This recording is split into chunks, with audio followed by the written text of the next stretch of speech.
Friends, my self Neha. आज हम topic करने जा रहे हैं कि प्रॉफिट एंड लॉस एप्रोप्रिएशन में क्या डिफरेंस होता है, कि प्रॉफिट और लॉस कब बनाया जाता है एंड प्रॉफिट एंड लॉस कब प्रिपेयर किया जाता है। और भी बहुत सारी इसमें ऐसी बातें हैं कि जो इनमें सिमिलर नहीं होती। अब जो बातें सिमिलर नहीं है, अब हम उनको एज ए डिफरेंस लेते हैं। अब सबसे पहले इसके अंदर डिफरेंस आता है प्रॉफिट एंड लॉस अकाउंट में। It is prepare after the preparation of trading account. Trading account आपको पता ही है कि एक ट्रेडिंग अकाउंट होता है, एक P&L अकाउंट होता है एंड एक बैलेंस शीट होती है। तो ट्रेडिंग अकाउंट के बाद जो नेक्स्ट जो अकाउंट प्रिपेयर किया जाता है वो होता है profit and loss account. Profit and loss account जो है वो ट्रेडिंग एंड अकाउंट के बाद बनाया जाता है और इसके अंदर ट्रेडिंग अकाउंट में ग्रोस प्रॉफिट से स्टार्ट होता है। ग्रोस प्रॉफिट आता है, ये ग्रोस लॉस आता है, यहाँ से स्टार्ट होके इसके बाद ट्रेडिंग अकाउंट के बाद ये बनता है। अब नेक्स्ट है इट इज प्रिपेयर, ये है प्रॉफिट एंड लॉस एप्रोप्रिएशन का।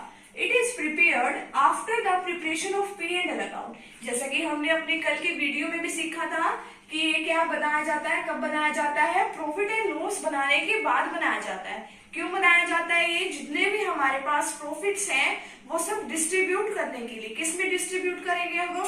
जो हमारी फर्म के अंदर जो पार्टनर्स लगे हुए हैं उसमें, उसके अंदर हम प्रॉफिट, जो उनकी ऑल प्रॉफिट शेयरिंग रेशो होती है उसके अंदर हम उनको डिस्ट्रीब्यूट कर देते हैं जितने भी प्रॉफिट्स आते हैं।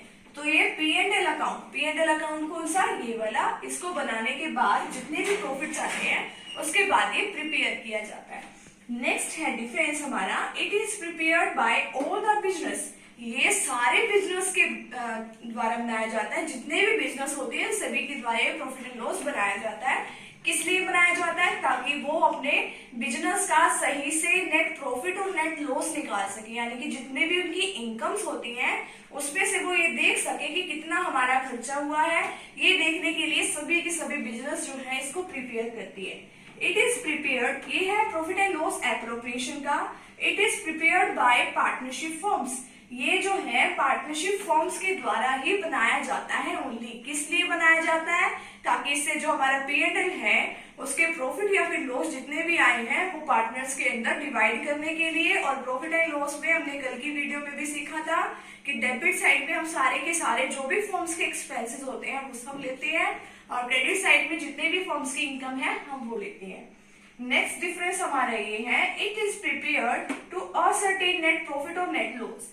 असर्टेन का मतलब क्या होता है? निकालने के लिए। अब ये नेट प्रॉफिट और नेट लॉस को निकालने के लिए ये बनाया जाता है कि कितना हमारे बिजनेस को नेट प्रॉफिट हुआ। नेट प्रॉफिट का मतलब हम जितने भी इसके अंदर से खर्चे हैं, इनकम में से जितने भी खर्चे होते हैं वो हम सभी के सभी क्या कर देते हैं? लेस कर देते हैं। तो उससे हमें पता चल जाता है कि कितना हमें प्रॉफिट हुआ, कितना हमें लॉस हुआ।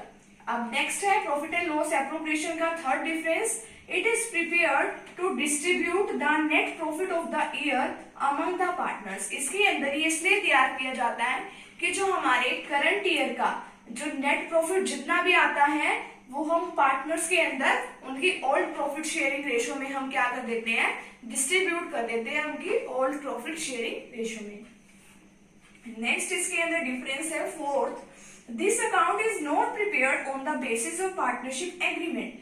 ये पार्टनरशिप एग्रीमेंट के उसमें बेसिस पे रेडी नहीं किया जाता, प्रिपेयर नहीं किया जाता, क्योंकि इसके अंदर जरूरी नहीं है कि पार्टनरशिप हो तभी बिजनेस स्टार्ट होएगा, ऐसा नहीं है। तो इसलिए इसमें ऐसी कोई स्पेसिफिक बात नहीं है कि अगर कोई पार्टनरशिप एग्रीमेंट है तभी हम प्रॉफिट एंड लॉस बनाएंगे। बट इसमें ये बात है प्रॉफिट एंड लॉस एप्रोप्रिएशन में, this account is prepared on the basis of partnership agreements. क्योंकि ये पार्टनरशिप फर्म के द्वारा प्रिपेयर किया जाता है तो पार्टनरशिप के अंदर जितने भी एग्रीमेंट होते हैं उसके थ्रू ही, उसी के बेसिस पे ये तैयार किया जाता है। नेक्स्ट एंड लास्ट डिफरेंस हमारे पास है, the matching principal is followed while fixing this account. अब मैचिंग प्रिंसिपल क्या होता है? मैचिंग प्रिंसिपल का मतलब होता है कि जितने भी हमारी रिवेन्यू होती है, रिवेन्यू का मतलब कि हमारी जितनी भी इनकम्स होती हैं हम उसमें से देख लेते हैं कि इससे रिलेटेड खर्चे कौन कौन से, इससे रिलेटेड एक्सपेंसेस हमारे कौन कौन से हैं, हम उसमें से वो लेस कर देते हैं। लेस करके वो क्या हो जाता है? मैचिंग की इससे रिलेटेड कि कितने खर्चे हैं। इस टर्म से रिलेटेड मान लो हमने कोई ऐसी कोई चीज खरीदी और उस उस चीज को खरीदने से रिलेटेड हमारे पास कितने खर्चे हुए। मान लो हम कहीं बाहर से लेके सामान आए, तो सामान घर तक लाने के लिए जितना भी एक्सपेंसेस हुआ वो उसी को लेके आते हैं।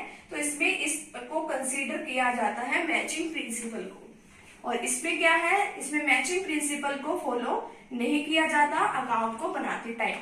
The matching principal is not followed while fixing this account, यानी कि इसमें मैचिंग प्रिंसिपल को फॉलो नहीं किया जाता। इसमें सिर्फ पार्टनरशिप एग्रीमेंट के बेसिस पे ये तैयार किया जाता है। अगर आपको मेरी ये वीडियो अच्छी लगे तो इसे लाइक कीजिएगा और अपने फ्रेंड सर्कल में इसको शेयर जरूर कीजिएगा। एंड मेरे चैनल को, अगर आप नए हैं इस चैनल पर, तो इसे सब्सक्राइब जरूर कीजिएगा। Thank you very much. मिलते हैं नेक्स्ट वीडियो के साथ।